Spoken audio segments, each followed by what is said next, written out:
Hello, my name is Matt Clark, and I'm a lieutenant in the Denver Police Department's Major Crimes Division.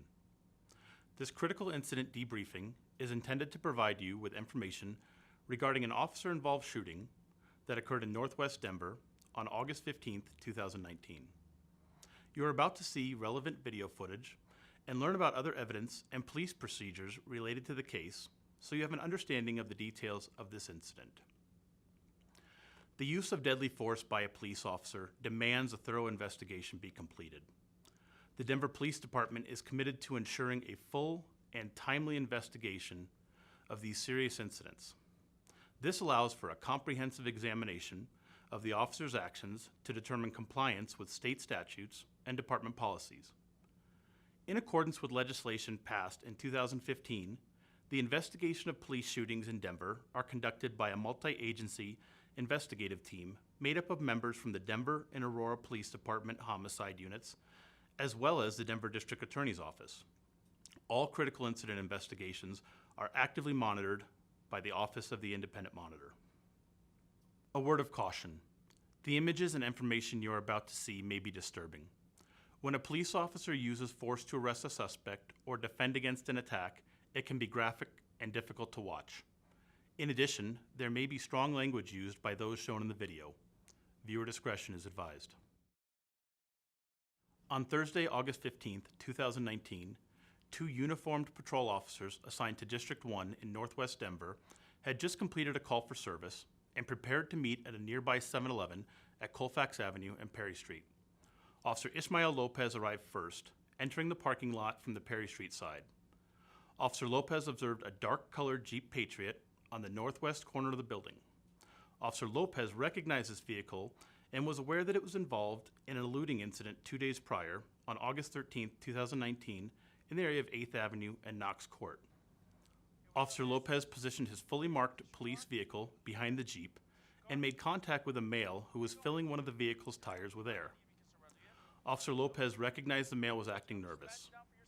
Due to this individual's behavior and Officer Lopez's knowledge of the prior eluding incident, Officer Lopez completed a cursory search of the male for weapons. During this search, Officer Lopez recognized the male had a syringe in his pocket and decided to detain him by placing him in handcuffs. While Officer Lopez was handcuffing the male, a female, 31-year-old Jamie Fernandez, exited the front passenger seat of the Jeep Patriot and began running east along the north side of the 7-Eleven. Ms. Fernandez ignored Officer Lopez's repeated commands to stop and stay in the vehicle. At this time, the second officer, Corporal Reyes, arrived at the 7-Eleven and entered the parking lot from the Colfax Avenue side. Without warning, Ms. Fernandez reached into her purse and produced a black handgun. Ms. Fernandez aimed the handgun in the direction of the officers and the male being detained. Ms. Fernandez fired the weapon one time as she continued moving to the east towards the north-south alley that runs between Osceola Street and Perry Street. It was at this time that both officers drew their handguns. Corporal Reyes fired several rounds while simultaneously moving east to the mouth of the Osceola Perry Street alley. Officer Lopez was still in the process of handcuffing the male when Ms. Fernandez shot at him.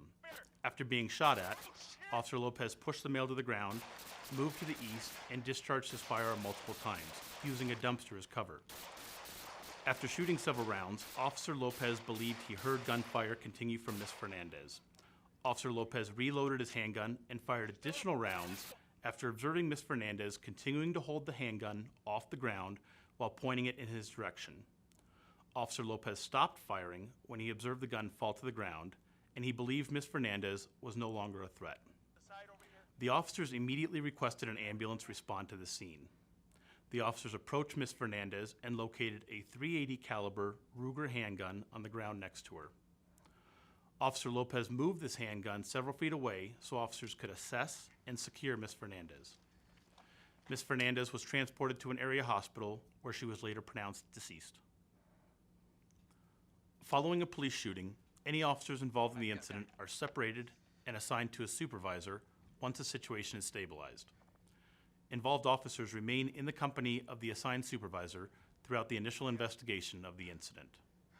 Through the investigation, it was determined that a total of 30 rounds were fired by the officers. Investigators recovered a black .380 caliber Ruger LCP semi-automatic handgun at the scene. This handgun had a magazine capacity of 6 rounds and could carry 1 in the chamber.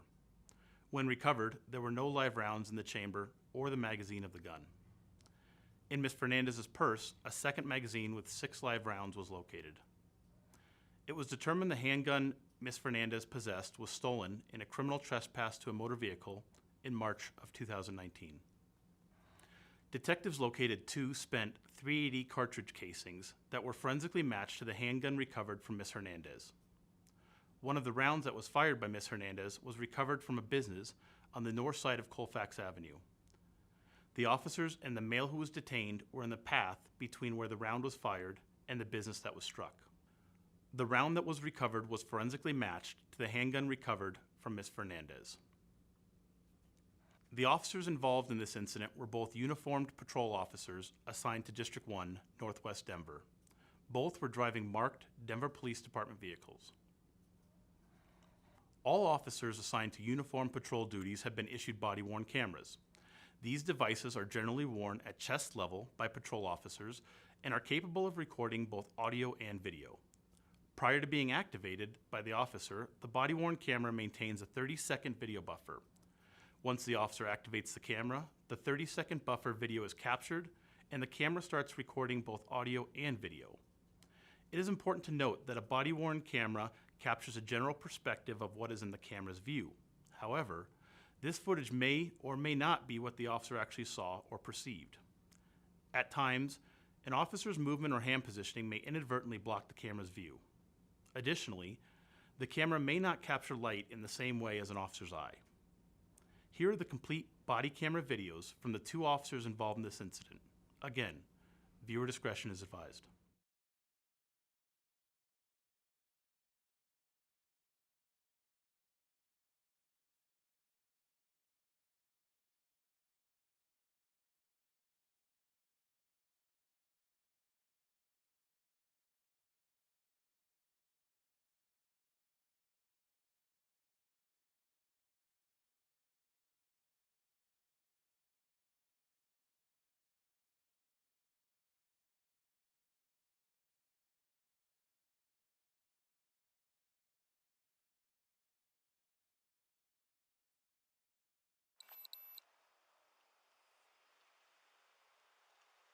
Hey, what's up, man? How you doing? Is this your car? Come here. Is this your car? Come here. Where you going? You don't have anything on you I need to be concerned about, do you? I'm gonna don't stick your hands in it. I'm just pat you down for your safety and mine. Okay, that's it. Interlace your fingers for me. Interlace your fingers for me. There you go. Separate your feet for me. She's in the store, man. Who's in the store? The chick. Who's the chick? The chick who owns this car. What's that? The chick who owns this car. What's in your pocket? I don't know. Interlace your fingers for me. Why are you grabbing on me like this? Huh? I'll let you know in just a second, okay? Yeah, I understand, but you go on. Hey, stay in the car. Stay in the car.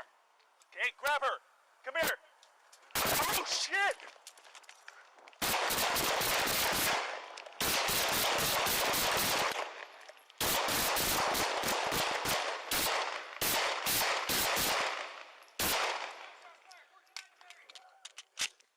She's still up. Put her out!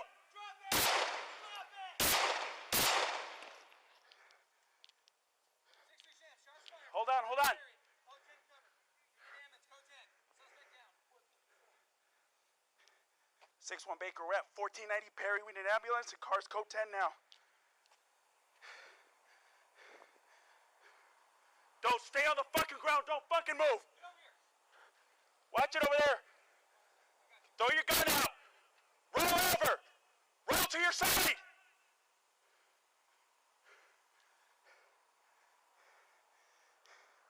Are you okay? Yeah, I'm good. You? I think so. 6-1 Baker. Suspect is down. No officers are injured.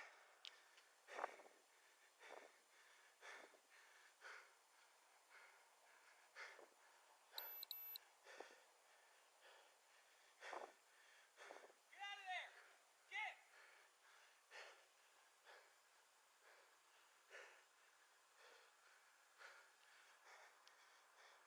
And 61 Baker Well with 515 Ocean X-Ray Ocean.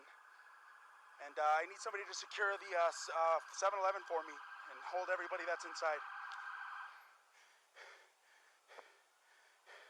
Let's move in.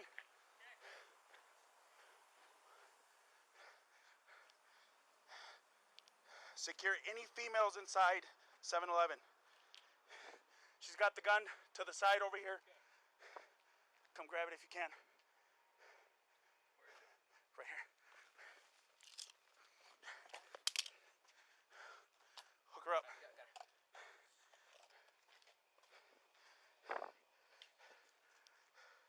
Perry and Colfax, give me a block each direction.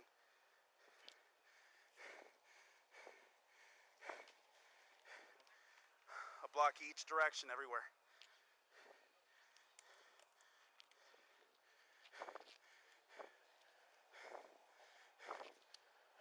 You good, bro? Yeah. It's that Jeep that eluded the gang unit last night, or 2 nights ago. Pour her arm out.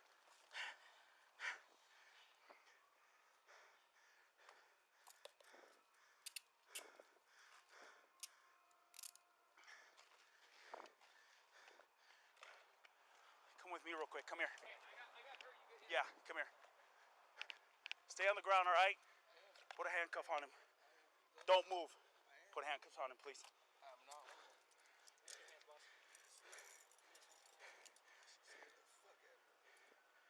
Are you shot? No? No, this is a separate incident, sir. Close that out, please. And we got an ambulance coming, code 10 ready, got a party down. Stay right there.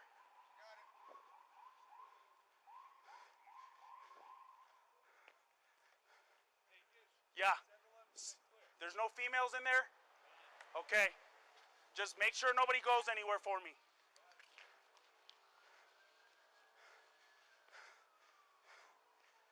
Roll her over.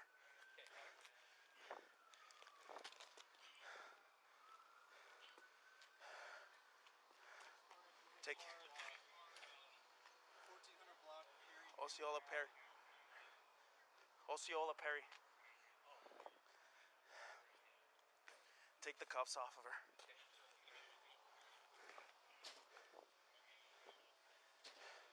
Here.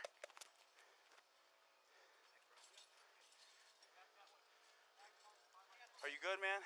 Yeah, I'm good. You good? Fuck yeah, I thought she almost got me, dude.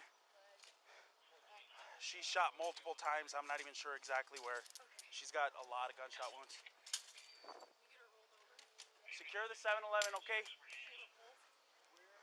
On scene here is fine. We're not looking for anybody else. Hey, there's a guy that's... Where'd you put that guy? Put him in a car for me. Yeah, please.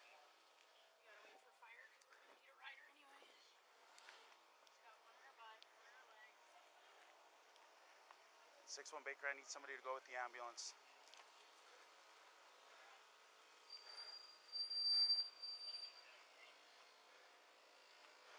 Hey, can you check him? Come here. Turn around for me. Okay. All right, you're good. Yeah. Yeah, I think so. Let me go off. Huh? No holes in you? I don't think so. She almost...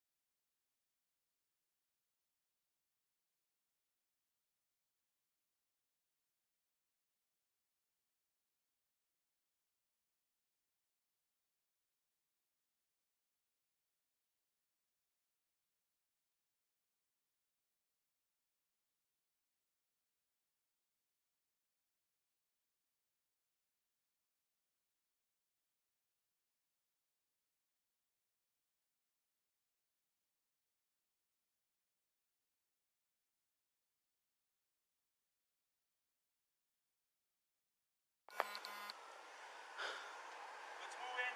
Okay.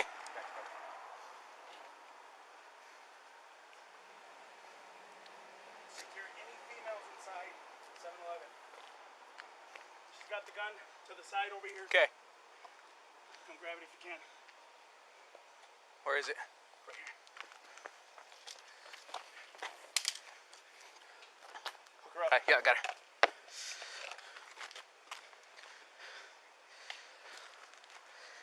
Perry and Colfax, give me a block each direction.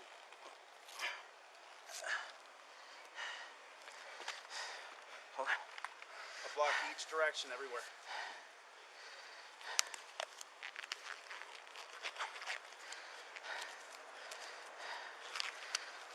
You good, bro? Yeah. It's that Jeep that eluded the gang unit last night, Okay. or 2 nights ago. Come on.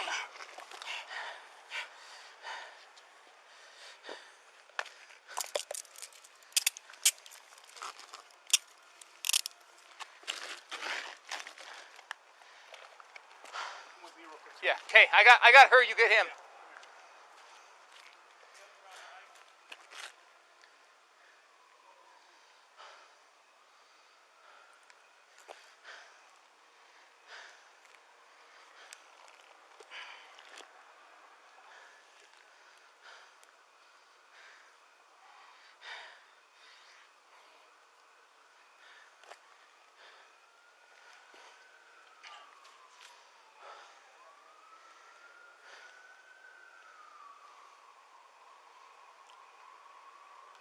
Stay right there.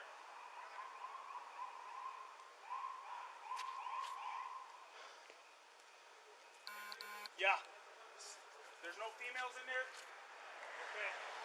Just make sure nobody goes anywhere for me.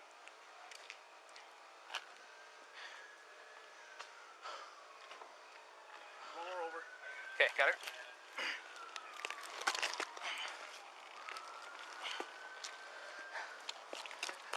Next.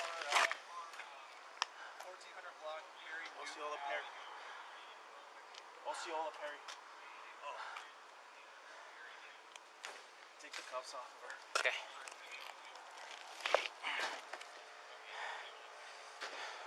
Here. Thanks, bro. Are you good, man? Yeah, I'm good. You good? Yeah, I thought she almost got me, dude. She shot multiple times. I'm not even sure exactly where. She's got a lot of gunshot wounds. Secure the 7-Eleven, okay? All right. 1529 off camera. Where'd you put that guy? Put him in the car for me. The District Attorney's Office reviewed the details of this case and concluded that the officers acted in self-defense and defense of others. Further, the District Attorney concluded that their actions were justified under Colorado law. In the coming weeks, the Denver Police Department's Internal Affairs Bureau and Conduct Review Bureau will complete an administrative review of this case. The details of the case will then be presented to a Use of Force Review Board made up of community members and police command officers who will determine whether the officers' actions were in compliance with the high standards expected of every Denver police officer related to policies, training, and tactics.